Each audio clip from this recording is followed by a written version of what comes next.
Hello everyone, Title Update 2 has been out for over 2 weeks now, and I wanted to make a short review from a Switch Axe main's perspective, talking about the armors, weapons, buffs and the monsters, and a little bit about meta and difficulty. So let's start with the buffs. I already made a video about them before the update dropped, and now that we have played with them a bit, they are noticeable, especially the gauge generation in X mode. A lot of attacks like the forward slash and almost every other move generate way more, especially with Power Axe active. There also have been pretty huge buffs to the element fire bursts from Amped State, and the buff to the damage of the offset follow-up is very noticeable and welcome as well. Hitting 1k damage with the sword mode follow-up is easily doable now, and as someone who loves the offset attack, I love that buff. If you want to get more into details for these buffs, the screenshots used are from Fox Invictus analysis video, and I highly recommend you to check him out to fully see what changed and way more details not shown here.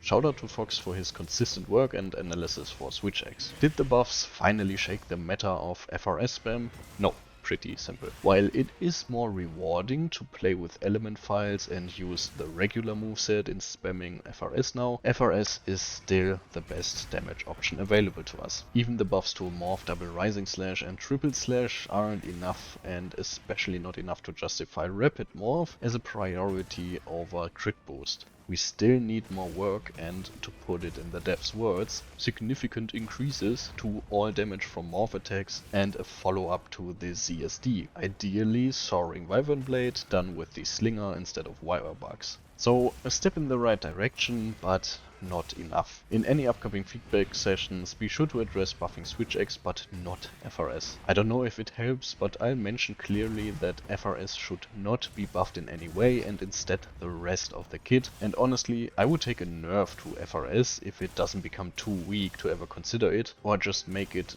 not available from neutral, and again buff everything else the weapon has to offer. Anyway, let's talk about the stars of the update, Lagiacrus and Seregios. I've hunted both of them 50 times now, and the feedback for them has been all over the place. I love the addition of both. Everything about Lagiacrus is simply perfect. His design, moveset, underwater section, the cutscene, his theme, everything reminds me of Try, and that is exactly what I wanted. And fighting his tempered 5 strength version really gives me trouble like back in Try, and he is no pushover. And the details show the love and care for this franchise from the developers. The fact that they gave him all his iconic underwater attacks from Try, or the electricity traveling up his throat when he shoots a thunderball at you, I just love those small, easy to miss details. Should Seregios and Lagiacrus have been in the game from the start? Yes. The game is now in what you could call a finished state, but if you ask me,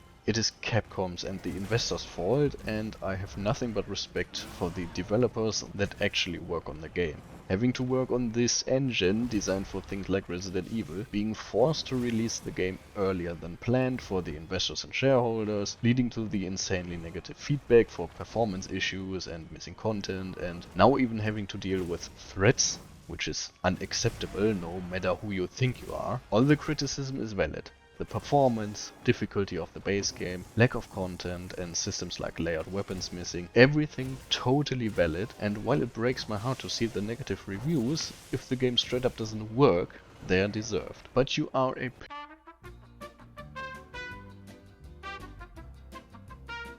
Everything I'd like to say to such people would get this video taken out instantly, so let's talk about Seregios instead. Tempered Steve is an insane challenge, and for me a welcome one. Discussing difficulty in this game or even this franchise is really frustrating and impossible at times, and honestly I don't even want to attempt to. So I'm just gonna say both monsters are perfectly challenging for me personally on their max difficulty, and if that is too much for you, there's absolutely no shame in hunting a 3-star tempered version, since those deal noticeably less damage. I think it is great that we now have 9 monsters, plus Tsushia, that yield the best possible endgame rewards, and those monsters have different levels of difficulty, so you don't have to deal with the maybe overtuned 8-star strength 5 monsters to engage in the endgame system. Whether this endgame system is a good one or not is a whole different debate. At first I also thought that Seregios is just way too fast and has too many variations in his moves to reliably predict him, but after actually fighting him a couple more times and learning his patterns and opportunities for offsets and when to counter and when not, I conquered even the max difficulty Steve,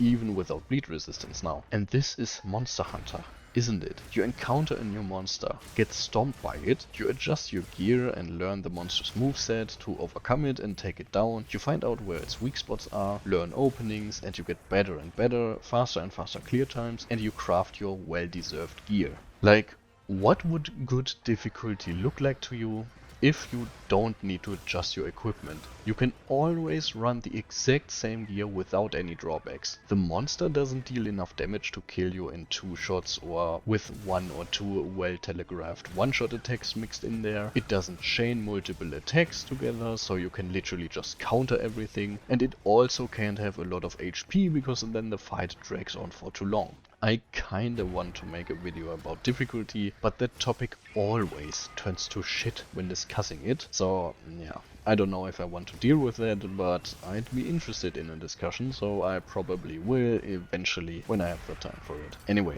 let's talk about the armor sets. As a whole, they're not the greatest for Switch Axe, but mixing them with 80 Ray Dow, for example, can make for very powerful builds I've been really enjoying. Check out my TO2 build video for details. The Luggy head and coil offer neat skills for Switch Axe like Max Might, and the set bonus leads to some negligible thunder damage, but also an affinity buff, which is nice, and Steve's set bonus makes Adrenaline Rush a viable option for Switch Axe players who remember the Iceborne days where all we had for defense was evade window. The meta set is still 4p score, however, although a good build utilizing the new Lagiacrus Switch Axe and Thunder Res from Ray Dow and Luggy can certainly make for an extremely effective build for Thunder specifically. I don't claim meta, but very effective for sure. Against monsters that are weak to Thunder, that is. So the Lagiacrus Switch Axe is very powerful for element builds if you take advantage of the unique skill. Seregios Switch Axe, however,